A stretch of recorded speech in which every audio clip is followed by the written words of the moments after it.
ഭാരതീയ വിദ്യാഭവനിൽ സ്പന്ദനം 2026 കലാപ്രതിഭകളുടെ വർണ്ണോത്സവത്തിന് തിരിതെളിഞ്ഞു. ഭാരതീയ വിദ്യാഭവൻസ് വിദ്യാമന്ദിർ കൊടുങ്ങല്ലൂരിന്റെ ആഭിമുഖ്യത്തിൽ സംഘടിപ്പിച്ച സ്പന്ദനം 2026 ദ്വിദിന സാംസ്കാരിക ഉത്സവത്തിന് ജൂലൈ 17 പ്രൗഢഗംഭീരമായ തുടക്കമായി. ജൂലൈ 17-18 തീയതികളായി നടക്കുന്ന കലാമേള വിദ്യാലയ അങ്കണത്തെ സംഗീതത്തിൻ്റെയും നൃത്തത്തിൻ്റെയും സാഹിത്യത്തിൻ്റെയും കലാവിഷ്കാരങ്ങളുടെയും വർണ്ണലോകമാക്കി മാറ്റി.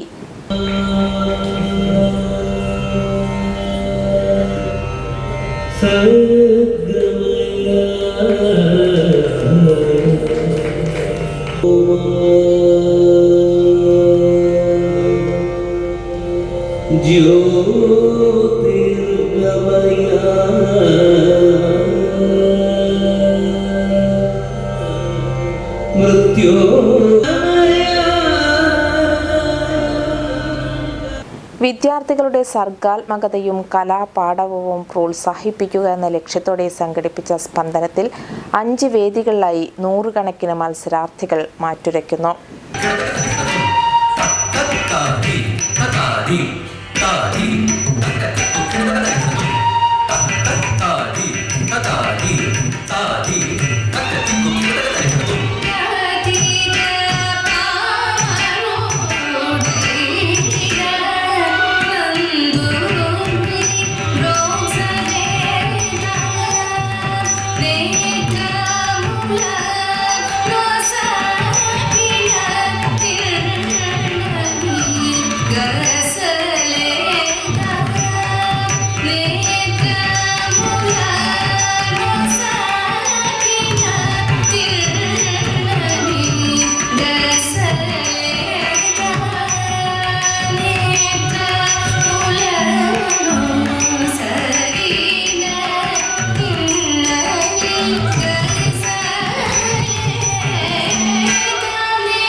സംഗീതം, നൃത്തം, പ്രസംഗം, കഥ പറച്ചിൽ, ശാസ്ത്രീയ കലാരൂപങ്ങൾ തുടങ്ങി വൈവിധ്യമാർന്ന മത്സരങ്ങളാണ് 2 ദിവസങ്ങളായി അരങ്ങേറുന്നത്.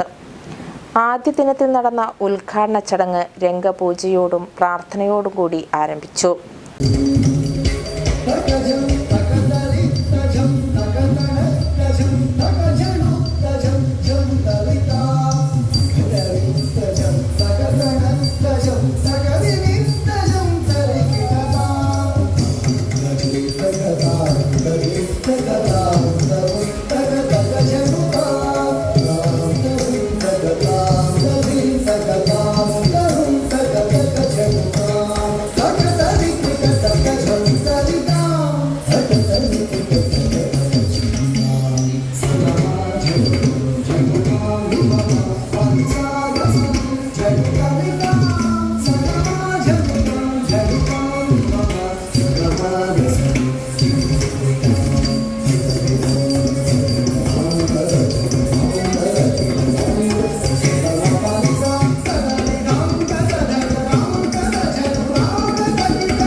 പ്രിൻസിപ്പൽ സവിത എം സ്വാഗതം പറഞ്ഞു. കൊടുങ്ങല്ലൂർ കേന്ദ്ര committee chairman professor PNK Menon അധ്യക്ഷത വഹിച്ചു. പ്രശസ്ത ഡോക്യുമെന്ററി ഫോട്ടോഗ്രാഫറും വിഷ്വൽ ആർട്ടിസ്റ്റും തുടരും സിനിമയുടെ തിരക്കഥാകൃത്തുമായ KR സുനിൽ ഭദ്രദീപം തെളിയിച്ച് സാംസ്കാരികോത്സവം ഉദ്ഘാടനം ചെയ്തു. കല എന്ന് പറയുന്നത് ബോർഡ് എഴുതുന്നതും ഇവിടെ ഹോർഡിങ്ങുകളും ബോർഡും ബാനറൊക്കെ അതൊക്കെയായിരുന്നു ആ കാലത്ത്. അല്ലാണ്ട് പുതിയ സാധ്യത ഇന്നത്തെ കാലത്തെ പോലത്തെ സോഷ്യൽ മീഡിയയോ അധികം യാത്ര ചെയ്ത് കല കാണാനോ എന്നുള്ള സാഹചര്യങ്ങൾ ഉണ്ടായില്ല. അന്ന് ഇത്തരം ബോർഡുകളിലൊക്കെ വരയ്ക്കുന്ന പരസ്യ ബോർഡുകളായിരുന്നു ഞങ്ങൾ അന്നത്തെ കാലത്തൊക്കെ വിദ്യാർത്ഥികളുടെ വലിയ ആർട്ട് ഗാലറികൾ. അപ്പോൾ അത് കണ്ട് ഞാൻ കൊടുങ്ങല്ലൂർ ഒരു സ്ഥലത്ത് 8ാം ക്ലാസ്സിൽ പഠിക്കുമ്പോൾ കല പഠിക്കാൻ അത്തരം ഒരു പരസ്യകലാ സ്ഥാപനത്തിൽ കല പഠിക്കാൻ ചേർന്നു. 8ാം ക്ലാസ്സിലുണ്ടാകും. അപ്പോൾ 8ാം ക്ലാസ്സിൽ ചേരുമ്പോഴേക്കും ഞാനൊരു പ്രൊഫഷണൽ ആർട്ടിസ്റ്റായി മാറിയിട്ടായിരുന്നു. ഞാൻ പല ഇത്തരം ബോർഡുകൾ എഴുതുന്ന, ഓട്ടോറിക്ഷയിലെ നമ്പർ പ്ലേറ്റ് എഴുതുന്ന, സ്കൂട്ടറിൻ്റെ നമ്പർ പ്ലേറ്റ് എഴുതുന്ന, ജ്വല്ലറികൾക്ക് വേണ്ടി ചിത്രം വരയ്ക്കുന്ന ആളായി മാറി കഴിഞ്ഞിട്ടുണ്ടായിരുന്നു. എനിക്ക് അത്ഭുതമാണ്. ഇപ്പോൾ 8ാം ക്ലാസ് സ്റ്റുഡൻറ്റ് അല്ലെങ്കിൽ 9ാം ക്ലാസ് സ്റ്റുഡൻറ്റിനെ കാണുമ്പോൾ എനിക്ക് അത്ഭുതമാണ്. ഞാനൊന്ന് ഇൻഡിപെൻഡൻ്റായിട്ട് അത്തരം കാര്യങ്ങൾ ചെയ്യുന്ന, പഠിക്കാൻ വളരെ മോശമാണ്. അങ്ങനെയാണ് അറ്റൻഡൻസ് ഇല്ലാതെ കൂടിയാണ് ഞാൻ തോറ്റത്. അപ്പോൾ ആ സമയത്ത് എടവലിംഗ് സ്കൂളിലേക്ക് എത്തിയ ടീച്ചറാണ് ഗിരിജ ടീച്ചർ, എൻ്റെയൊക്കെ പ്രിയപ്പെട്ട ടീച്ചർ. അപ്പോൾ എന്നിലെ എൻ്റെ അമ്മായിമാരും എൻ്റെ ഒപ്പം, ഞങ്ങൾ വലിയ കൂട്ടുകുടുംബത്തിലായിരുന്നു ജീവിച്ചത്. അപ്പോൾ എൻ്റെ കൂടെയുള്ള എൻ്റെ അമ്മായിമാരൊക്കെ ആ സ്കൂളിൽ നിന്ന് പഠിച്ച്, ഇളയമയൊക്കെ ആ സ്കൂളിൽ നിന്ന് പഠിച്ചു പോയ ആൾക്കാരാണ്. അവരൊക്കെ ഏറ്റവും ബ്രില്യൻ്റ് ആയിട്ടുള്ള, സ്കൂളിൽ തന്നെ ഏറ്റവും നല്ല മാർക്ക് വാങ്ങിച്ച് പാസ്സായി പോയ ഒരാളും കൂടെയാണ് എൻ്റെ ഇളയമക. അപ്പോൾ അവിടെ നിന്ന് വരുന്നത് ഞാൻ ഏറ്റവും മോശം സ്റ്റുഡൻ്റായിരിക്കുക എന്നുള്ളത് അതും ടീച്ചർമാർ എന്നോട് പറയുമായിരുന്നു. പക്ഷേ എനിക്ക് അവിടെ എനിക്ക് അംഗീകാരങ്ങൾ കിട്ടിയിരുന്നത് ഈ യൂത്ത് ഫെസ്റ്റിവലിൽ അല്ലെങ്കിൽ ഇത്തരം വരകൾ എപ്പോഴും എനിക്ക് സമ്മാനം കിട്ടുമായിരുന്നു. സ്കൂളിൽ ഫസ്റ്റും അല്ലെങ്കിൽ സബ് ജില്ലയിലേക്ക് പോകുമ്പോൾ ഫസ്റ്റും. അത് കടന്നൊന്നും എനിക്ക് പോകാൻ പറ്റിയിട്ടില്ല. എന്താ കാരണം എന്ന് വെച്ചാൽ എനിക്ക് വരയെന്ന് പോയി മറ്റു രീതിയിൽ ഒരു ഓയിൽ കളർ, വാട്ടർ കളർ ഒന്നും പോയി ഒരു അക്കാഡമിക് അത്തരത്തിലുള്ള ഒരു ആർട്ടിസ്റ്റിൻ്റെ കീഴിൽ എനിക്ക് പഠിക്കാൻ പറ്റില്ല. ഞാൻ പരസ്യകലയല്ല പഠിച്ചത്. പക്ഷേ ഗിരിജ ടീച്ചർ എന്നിൽ ആ ഒരു കഴിവും തിരിച്ചറിഞ്ഞ്, ഗിരിജ ടീച്ചർ ഒരു ഡേവിഡ് മാഷ് ഉണ്ടായിരുന്നു, എന്നെ പരസ്യകലയുടെ മത്സരങ്ങളുണ്ട്, വർക്ക് എക്സ്പീരിയൻസിൽ, അതിൻ്റെ സ്റ്റേറ്റ് ജില്ലാതലം കഴിഞ്ഞു. ഞാനൊന്നൊരു പ്രൊഫഷണൽ ആർട്ടിസ്റ്റ് അല്ലേ. അപ്പോൾ ഞാനതിൽ 10ാം ക്ലാസ്സിലായപ്പോൾ ഞാനത് ജില്ലാ തലത്തിൽ ഞാനത് വിൻ ചെയ്തു. എനിക്ക് പോലും വിശ്വസിക്കാൻ പറ്റാത്ത രീതിയിൽ. അപ്പോൾ അന്ന് അതിനൊരു ഗ്രേസ് മാർക്ക് ഉണ്ടായിരുന്നു. സത്യത്തിൽ ഞാൻ വിശ്വസിക്കുന്നത് ഞാൻ SSLC പാസ്സായത് ആ ഗ്രേസ് മാർക്കും കൂടിയിട്ടാണ്. കല ജീവിതത്തെ സമ്പന്നമാക്കുന്ന ശക്തിയാണെന്നും വിദ്യാർത്ഥികൾ മത്സരത്തെ വിജയ പരാജയത്തിൻ്റെ അടിസ്ഥാനത്തിൽ മാത്രം കാണാതെ പഠനത്തിൻ്റെയും അനുഭവത്തിൻ്റെയും വേദിയായി സ്വീകരിക്കണമെന്നും അദ്ദേഹം ഉദ്ഘാടന പ്രസംഗത്തിൽ അഭിപ്രായപ്പെട്ടു. തുടർന്ന് വിശിഷ്ടാതിഥികൾ ആശംസകൾ നേർന്നു. അതിന് വാക്കുകളില്ല പറയണം. കാരണം ഇതേമാതിരി ഒരു ദിവസം എടവലിംഗ് സ്കൂളിൽ സ്റ്റേറ്റിൽ ഫസ്റ്റായി വരിക എന്ന് പറഞ്ഞാൽ കുറച്ച് കുട്ടികളൊന്നുമല്ല. കോമ്പറ്റീഷന് സ്റ്റേറ്റിൽ ഫസ്റ്റായി വന്നിട്ട് ഈ ഇന്ന് നമ്മുടെ ജില്ലയിൽ ഞങ്ങളെ ആദരിച്ചിട്ടുണ്ട്.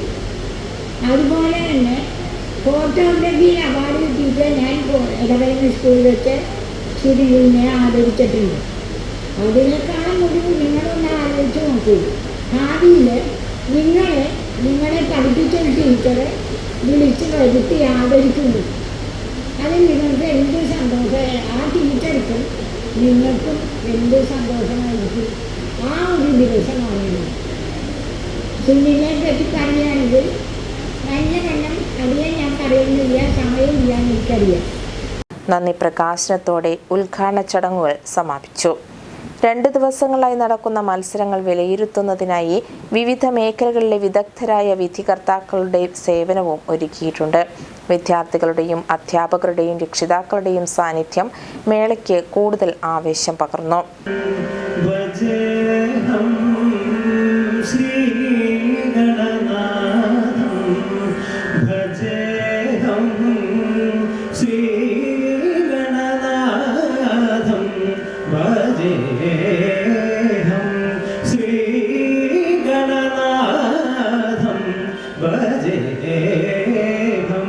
ശ്രീരാമ പൂജിത വിഘ്ന നിവാരണ ശ്രീഗണനാഥം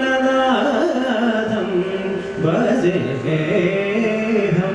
ശ്രീരാമ പൂജിത വിഘ്ന നിവാരണം ശ്രീഗണനാഥം ഭജേ.